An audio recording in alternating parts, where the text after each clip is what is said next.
Hello everyone. Episode की शुरुआत में हम चैंटियन को देखते हैं जो सोल की एनर्जी को अपने अंदर ऑब्जर्व कर लेता है और कहता है फाइनली 9 साल के बाद नेक्स्ट लेवल में प्रमोट हो गया हूँ। फिर वह अपनी नींव पावर को चेक करता है और देखता है कि उसकी आंखों की पावर बढ़ गई है और पेड़ों के आर पार भी देख सकता है। चैंटियन कहता है मैं अभी इस फॉरेस्ट से बाहर जा सकता हूँ और लगाता हूँ कि सैन उसके साथ कितने लोग मिले हुए हैं जो मेरे परिवार को मारना चाहते हैं। हम जल्द ही मिलेंगे चैन। हम देखते हैं कि वह डेविन सॉल चैंटियन के अंदर चली जाती है और उसे पता भी नहीं चलता है। उसके बाद वह एक जगह पर आकर रुक जाता है और कहता है रात को फॉरेस्ट खतरनाक होता है, आज यहीं पर रुकता हूँ। और उस स्टोरी लिंक के अंदर देखा है इसमें उसे एक स्वॉर्ड मिलती है और 2 तकनीक की बुक मिलती है, जिसमें से एक स्वॉर्ड टेक्निक की होती है और दूसरी आइस तकनीक की होती है। चैंटियन अपनी तकनीक का उपयोग कर रहा होता है कि तभी वहाँ पर एक आदमी आ जाता है जो कहता है तुम यहाँ पर क्या कर रहे हो, तुम मुझे बाहरी लग रहे हो। और वह आदमी कहता है चलो जल्दी से मुझे दादाजी बोलो तो मैं यहाँ से जिंदा जाने दूंगा। चैंटियन अपनी पावर से देखता है कि वहाँ आदमी मार्शल आर्ट के 7 लेवल पर है, मुझे इससे बचकर निकलना होगा। और उस आदमी पर सैलेंस अटैक कर रहा वहाँ से बचकर भागने लगता है। वहाँ आदमी चैंटियन पर अटैक करता है जिसे चैंटियन डॉज कर लेता है, लेकिन वो अटैक लड़की में लगने वाला होता है। वहाँ लड़की अपने शॉर्ट अटैक को नष्ट कर देती है, लेकिन उसका बैलेंस पकड़ने लगता है जिससे वह नीचे गिरने लगती है।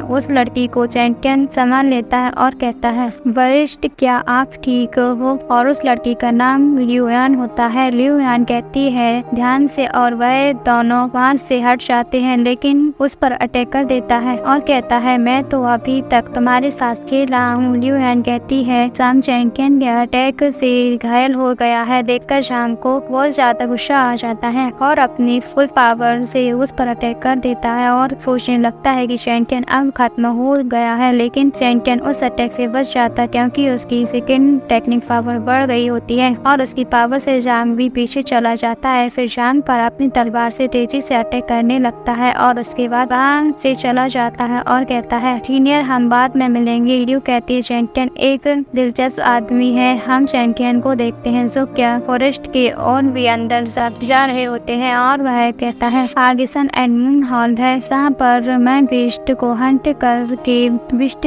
को कलेक्ट कर सकता हूँ और उन्हें सन मून हॉल में बेचकर अपने लिए टेक्निक बुक भी लूंगा। कि उसे कुछ लोगों की आवाज आती है और हम उन लोगों को देखते हैं जो एक वुल्फ बिस्ट को फाइट कर रहे होते हैं, लेकिन उनके अटैक से उस बिस्ट को कुछ भी नहीं हो रहा है। कि तभी एक खूबसूरत लड़की कहती है मैं देखती हूँ इसे और अपने अटैक को तैयार करने लगती है, लेकिन वह अपने संतुलन को खो देती है और नीचे गिर जाती है। इस लड़की का नाम जियांग होता है। कि तभी वह बिस्ट वुल्फ जियांग पर अटैक कर देता है। देखकर जियांग अपनी आंखें बंद कर लेती है कि तभी उस अटैक को जियांग चैंटियन को देखकर उसे पहली ही नजर में पसंद आने लगती है और उसे उसकी जान बचाने के लिए धन्यवाद कहती है। चैंटियन कहता है कि मेरा नाम चैंटियन है। सुनकर सभी लोग कहते हैं यह तो वही कचरा है जिसे हर जगह पर हर है। चैंटियन कहता है क्या मुझे इतने सारे लोग जानते हैं। फिर वो सभी लोग उस बीस्ट वुल्फ पर एक साथ अटैक कर देते हैं, लेकिन बीस्ट वुल्फ अपनी दहाड़ में उन सभी को पीछे कर देता है। कि तभी टिल्लू सोचता है कि मैं इस कचरे को इस बीस्ट वुल्फ से मरवा दूं और बीस्ट वुल्फ को चैंटियन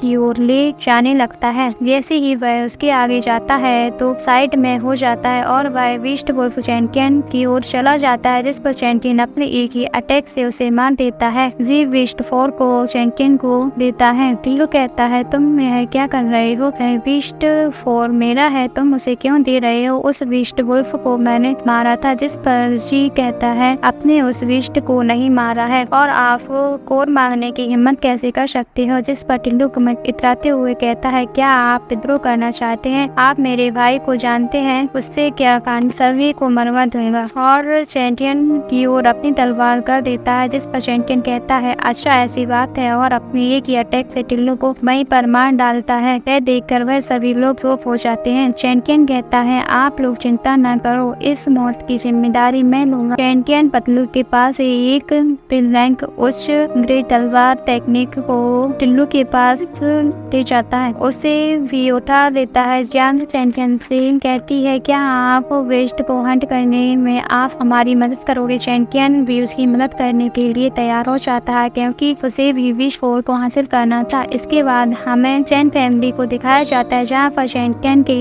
यान एंड ताई अंकल बात कर रहे होते हैं। इन सभी चीजों को और चैन परिवार की फेस्टिवल को मनाने के लिए तैयारी शुरू करो, वह बहुत जल्दी आने वाला है। जिस ताई उन्हें कहता है अभी हमारे चैन परिवार में चैंपियन की मौत हुई है और आप चिंता न करें, इस बार फैमिली के हेड आप ही बनेंगे, सभी आर्डर आपके साथ है। इसके बाद हमें चैंपियन के फादर को दिखाया जाता है जो चैंपियन की मौत की खबर से बहुत ज्यादा दुखी होते हैं। इसके बाद हमें चैंपियन को देखते हैं जिससे बहुत सारी वेस्ट को मार दिया होता है और वो सभी लोग वेस्ट और कलेक्ट करके सन मून हॉल में चले जाते हैं जहाँ पर उन्हें एक गार्ड रोकता है और चैंपियन से कहता है तुम जैसे कचरे को यहाँ पर कोई जगह नहीं है, जिस पर चैंपियन उसे गार्ड में एक किक मार कर उसे दूर फेंक देता है। इसी के साथ हमारा एपिसोड यहीं पर खत्म होता है। अगर आपको वीडियो पसंद आई हो तो चैनल को like comment share and subscribe. Thanks for watching.